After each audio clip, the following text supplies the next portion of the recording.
Cinema ನೋಡಿ ನೀವು ಅಭಿಮಾನಿ ಆದದ್ದು ಸರ್? ನಾನು ಬಂಗಾರದ ಮನುಷ್ಯ, ಆಹಾ ಮೈಸೂರು ಮಲ್ಲಿ, ಅದನ್ನೆಲ್ಲ ಕೇಳಿ ನನಗೆ ಬಹಳ ಸಂತೋಷ. ಏನ್ ಹೇಳಕ್ ಇಷ್ಟಪಡ್ತೀರಾ ಸರ್ ಈ ಸಂದರ್ಭದಲ್ಲಿ ಅಂತ? ಅಂತ ಮೇರು ನಟ ಸಿಗೋದು ಇಲ್ಲ, ಅದು ಹುಟ್ಟೋದಿಲ್ಲ. ಸುಮ್ಮನೆ ಬಾಯಿನಲ್ಲಿ ಹೇಳ್ತಾರೆ ನಮ್ಮ ರಾಜ್ಕುಮಾರ್ ಇನ್ನೂ ಹುಟ್ಟಬೇಕು, ಎಲ್ಲಿ ಹುಡ್ತಾರೆ? ಅವೆಲ್ಲ ಬರೀ ಕನಸಿನ ಮಾತು, ಇನ್ನು ಬರಲ್ಲ. ಆ ಮಹಾತ್ಮನಂತ ಆ ಮಹಾನುಭಾವನಂತನು ಬರೋದು ಇಲ್ಲ, ಅದಾಗೋದು ಇಲ್ಲ. ನಾವು ಮನಸ್ಸಿನಲ್ಲಿ ನೆನೆಸ್ಕೋಬೇಕು. ನಾನು 1958ರಲ್ಲಿ ರಾಜ್ಕುಮಾರ್ ನೋಡಿದೆ. ಎಷ್ಟನೇ ಇಸ್ವಿಲಿ? 1958ರಲ್ಲಿ. ನಾನು ಕೇಳಿದ್ರು ಹೋದ್ ಸಾರಿ ರೆಕಾರ್ಡ್ ಮಾಡುವಾಗ 58ರಲ್ಲಿ. ಹೆಂಗೆ ನಿಮ್ಗೆ ಅವಾಗ ಹೆಂಗೆ ವಯಸ್ಸು ಅಂದರು? ನಾನು ಅವಾಗ 13-14 ವರ್ಷದ ಹುಡುಗ. ಅವರು ಪುಟ್ಟನಪಾಳ್ಯ, ತುಮಕೂರು ಜಿಲ್ಲೆ, ಅಲ್ಲಿಗೆ ಇದನ್ನ ನಾಟಕ ಮಾಡಕ್ಕೆ ಬಂದಿದ್ರು ಬೇಡ ಕಣ್ಣಪ್ಪ.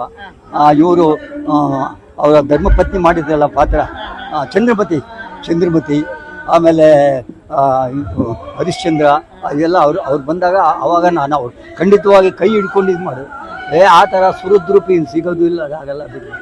ಅದನ್ನು ನಾನು ಹೇಳ್ತೀನಿ.